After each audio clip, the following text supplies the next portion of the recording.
Biografi Kiai Haji Abdul Halim Lewi Munding.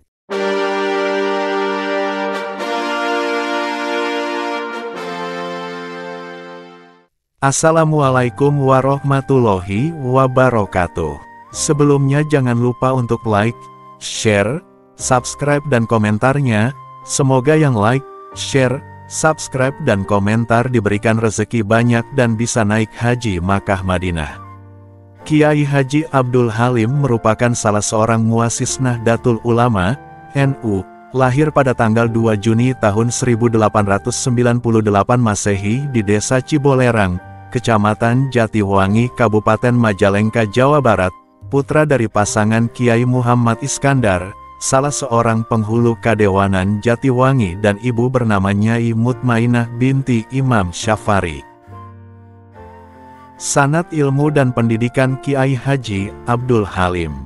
Saat kecil, Kiai Abdul Halim menuntut ilmu di beberapa pondok pesantren, di antaranya belajar di pesantren Trajaya, Majalengka, pesantren Kedung Wuni, Kadipaten, dan pesantren Kempek, Cirebon. Pada tahun 1914 ketika usianya baru menginjak 16 tahun, beliau berkesempatan untuk menunaikan ibadah haji dan menuntut ilmu ke Tanah Hijaz. Di sanalah beliau sempat menimba ilmu secara langsung dari Abu Abdul Mukti, Muhammad Nawawi bin Umar Al-Bantani yang lebih tersohor dengan sebutan Imam Nawawi Banten. Sebelumnya dua pamannya telah berada di sana, yaitu Haji Ali dan Haji Jen. Di Makkah Abdul Halim bertemu dan berkawan baik dengan Kiai Haji Abdul Wahab sebagai teman sekaligus gurunya. Kiai Abdul Halim kemudian pulang ke tanah asalnya pada tahun 1917. Lalu 1 tahun kemudian mencari ilmu di pesantren Tebuireng, Jombang, Jawa Timur. Selama menuntut ilmu di Makkah sifat moderat dan kompromi sebagai ulama yang berjiwa besar ditunjukkan oleh Kiai Abdul Halim. Beliau adalah sosok yang berhasil mendamaikan Kiai Haji Wahab Hasbullah Jombang dan Kiai Haji Raden Asnawi Kudus. Ketika terjadi gesekan di antara keduanya, pada waktu itu kedua ulama besar yang berselisih ini merupakan senior sekaligus guru dari Kiai Haji Abdul Halim. Dalam satu kesempatan Kiai Abdul Halim juga patuh ketika Kiai Haji Wahab Hasbullah yang menegurnya karena sering memperdengarkan kidung bergaya Pasundan ketika sedang mengulang-ulang pelajaran. Guru-guru Kiai Haji Abdul Halim: Kiai Muhammad Iskandar, ayah Kiai Haji Abdul Halim; Abu Abdul Mukti, Kiai Haji Muhammad Nawawi bin Umar Al-Bantani atau Imam Nawawi Al-Bantani; Kiai Haji Abdul Wahab Hasbullah, Kiai Haji Raden Asnawi Kudus, Haji Ali, Haji Jen. Perjalanan hidup dan dakwah Kiai Haji Abdul Halim. Sebagai putra tunggal seorang kuwu di Majalengka menjadikan Kiai Haji Abdul Halim tidak canggung lagi ketika dilibatkan dalam berbagai kepengurusan di SI Hijaz. Demikian pun ketika beliau kembali ke tanah air pada 1917. Sepulangnya dari Tanah Suci, Kiai Haji Abdul Halim membantu orang tuanya di kampung untuk meringankan penderitaan rakyatnya akibat penjajahan Belanda. Saat itu Abdul Halim adalah anggota sekaligus pengurus Sarekat Islam, SI, termuda di Hijaz. Di mana SI adalah organisasi para ulama Nusantara yang berkonsentrasi untuk menentang kebijakan-kebijakan pemerintah penjajahan Hindia Belanda di Nusantara. Melalui SI, kebijakan-kebijakan pemerintah jajahan yang tidak sesuai dengan syariat Islam dan sangat merugikan rakyat ditentang secara konstitusional. Hingga pada gilirannya, para ulama pengurus SI kemudian menggabungkan diri ke NU setelah organisasi yang terakhir ini didirikan pada tahun 1926. Kiai Abdul Halim kemudian mengembara ke Surabaya untuk bergabung dengan teman-teman seperjuangannya. Di Surabaya, atas jasa Kiai Amin Praban, Kiai Abdul Halim bertemu kembali dengan Kiai Haji Wahab Hasbullah senior sekaligus gurunya selama di Hijaz. Karena hubungan baiknya, Kiai Haji Abdul Halim kemudian dipercaya sebagai pengajar di Nahdlatul Wathon di Kampung Kawatan 6 Surabaya. Selain mengajar, Kiai Haji Abdul Halim juga dipercaya sebagai pengatur administrasi dan inisiator kegiatan belajar mengajar serta pembukaan forum-forum diskusi. Sebagai seorang santri Pasundan yang pandai berkidung dan menguasai ilmu balaghah, sastra Arab, maka Kiai Haji Abdul Halim kemudian banyak sekali menciptakan syair-syair berbahasa Arab untuk memompa semangat perjuangan santri-santri yang tergabung di dalam Nahdlatul Wathon. Melalui aktivitas yang padat di Nahdlatul Wathon inilah Kiai Haji Abdul Halim menerapkan gagasan-gagasan keagamaannya tentang interaksi sosial dan solidaritas politik dan kebangsaan dalam masyarakat. Selain Nahdlatul Wathon, Kiai Haji Abdul Halim juga tercatat sebagai pengajar di Taswirul Afkar Surabaya, yang salah satu penggagasnya adalah Kiai Haji Wahab Hasbullah. Memang kedekatan Kiai Haji Abdul Halim dengan Kiai Haji Wahab Hasbullah tampak jelas sekali.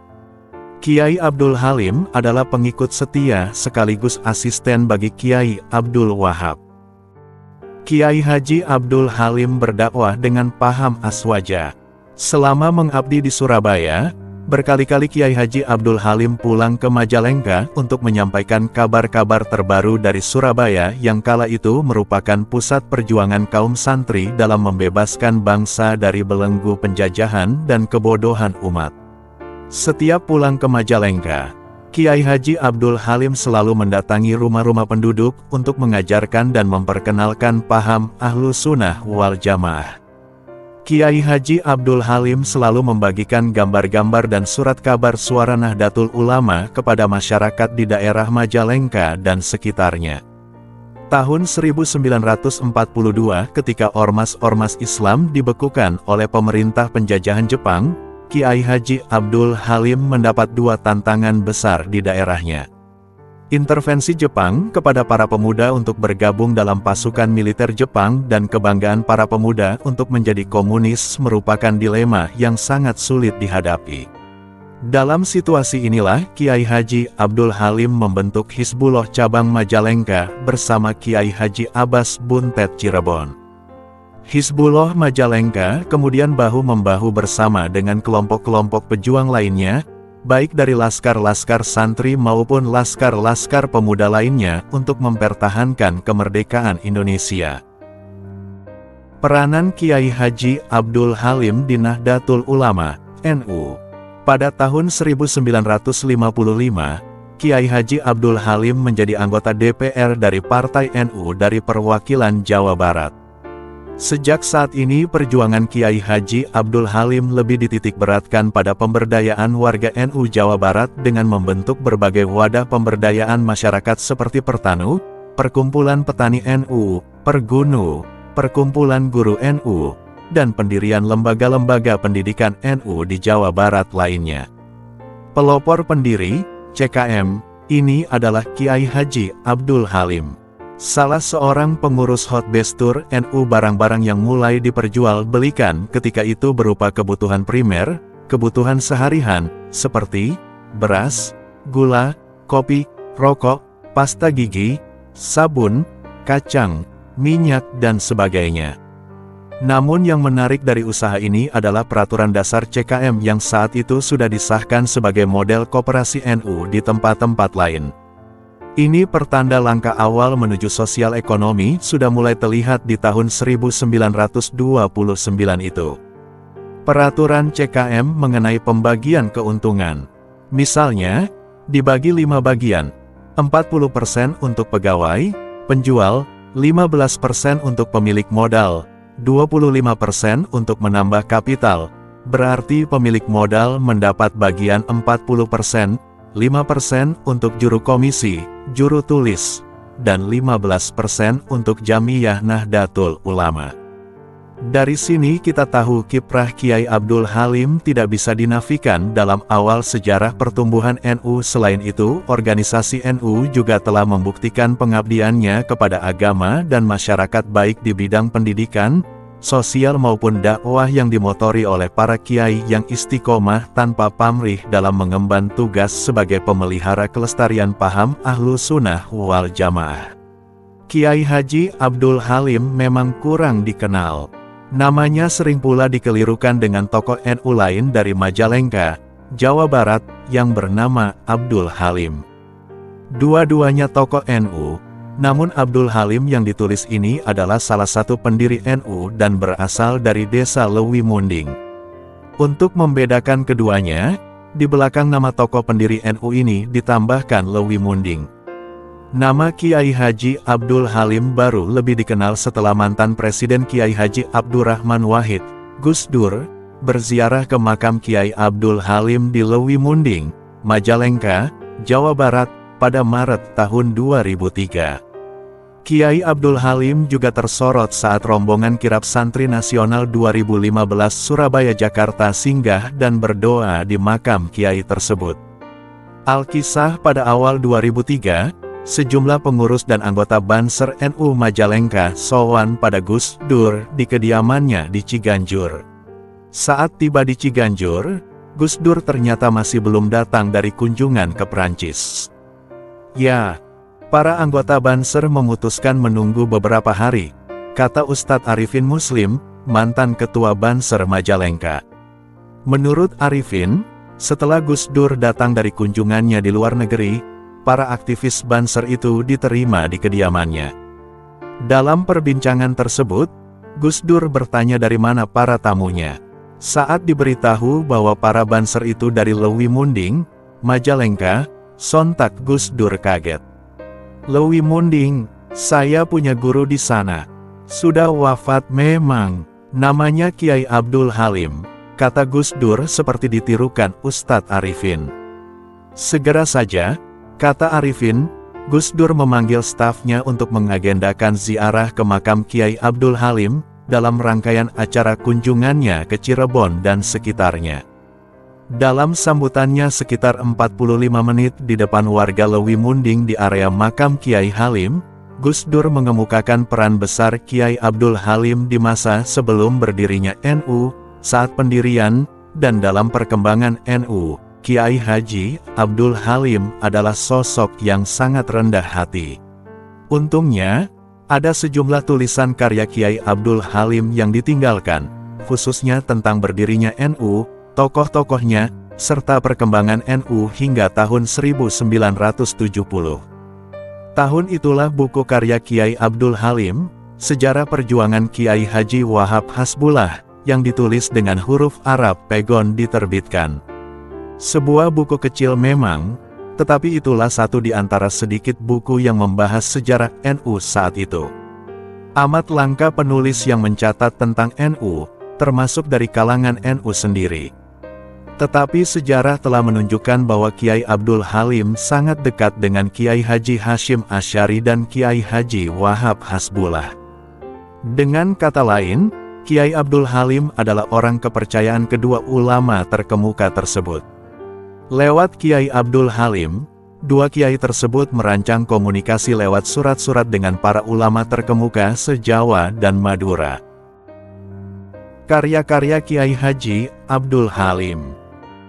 Di antara karya Kiai Haji Abdul Halim adalah kitab Nadom yang berjudul Sejarah Perjuangan Kiai Haji Abdul Wahab, tahun 1898 sampai tahun 1972 Masehi. Kitab ini ditulis dalam bahasa Melayu Indonesia beraksara Arab, Jawi Pegon, dalam bentuk nadoman, puisi Arab. Meski berjudul Sejarah Perjuangan Kiai Haji Abdul Wahab, namun kandungan kitab ini mengungkapkan sejarah besar pendirian dan perjuangan NU dari masa ke masa. Kiai Haji Abdul Halim Lewi Munding adalah salah satu murid terdekat dari Kiai Haji Abdul Wahab Hasbullah, Tambak Beras Jombang. Sekaligus kader andalan. Ketika ikut sama-sama membidani kelahiran NU pada tahun 1926 Masehi di Surabaya, Kiai Haji Abdul Halim Lewi Munding menjadi salah satu pendiri termuda, selain Kiai Haji Asad Syamsul Arifin, Asem Bagus Situbondo, sekaligus satu-satunya pendiri yang berasal dari Pasundan. Pada saat itu, Kiai Haji Abdul Wahab Hasbullah menunjuk Kiai Haji Abdul Halim Lewi Munding sebagai Khatib Tsani.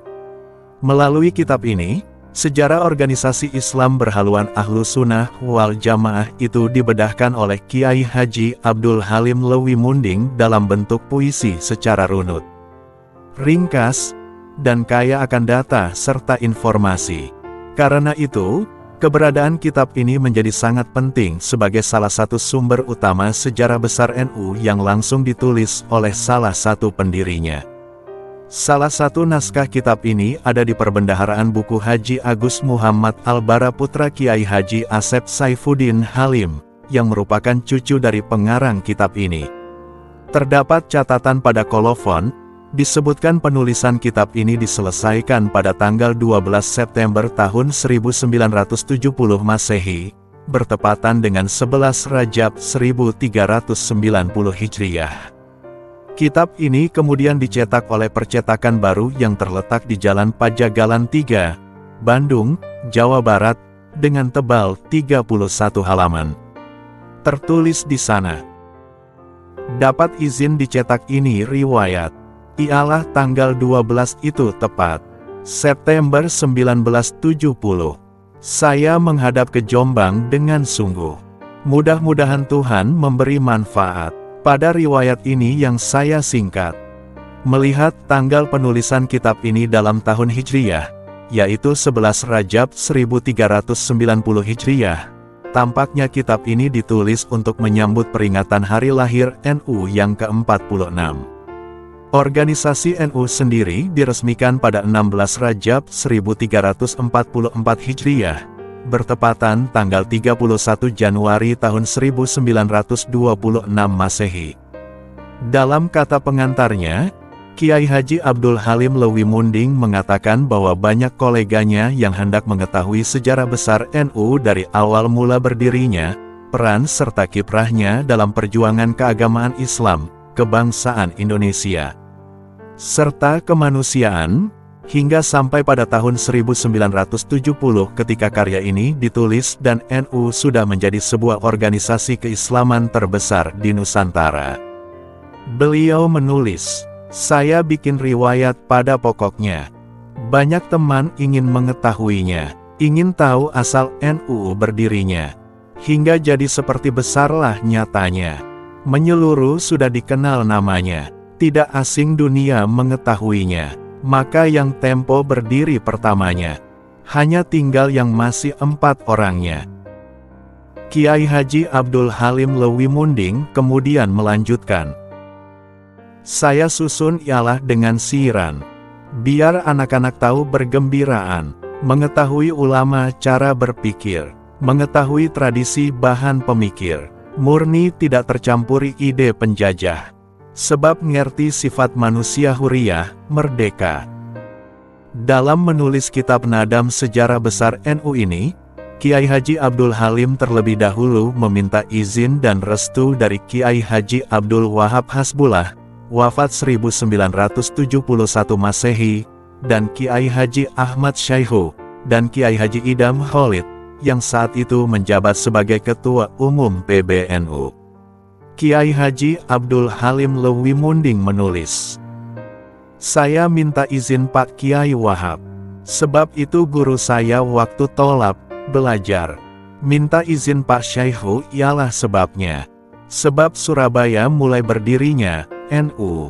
Juga minta izin ke Ketua Umum, Pak Kiai Idam Khalid, pemimpin harus maklum." Dikatakan oleh Kiai Haji Abdul Halim Lewi Munding, bahwa dalam menyusun kitab Nadam Sejarah Besar NU ini, dirinya bersandar pada muktamar-muktamar NU yang hingga pada masa itu sudah berlangsung 24 kali. Kesemua 24 muktamar itu selalu dihadiri oleh beliau. Karena itu, segala macam perkembangan, perubahan, dan keputusan NU dari masa ke masa dapat diketahui dengan sangat baik oleh beliau. Wafatnya Kiai Haji Abdul Halim pada suatu hari tanggal 12 Juni tahun 1972 Masehi, selepas menunaikan ibadah sholat Kiai Haji Abdul Halim menghadap Allah Subhanahu wa Ta'ala dengan tenang dan dimakamkan di Kompleks Pesantren Sabilul Kalim Lewi Munding, Majalengka. Sekian, terima kasih. Semoga bermanfaat. Untuk beliau Kiai Haji Abdul Halim lahul Fatihah. Wassalamualaikum warahmatullahi wabarakatuh.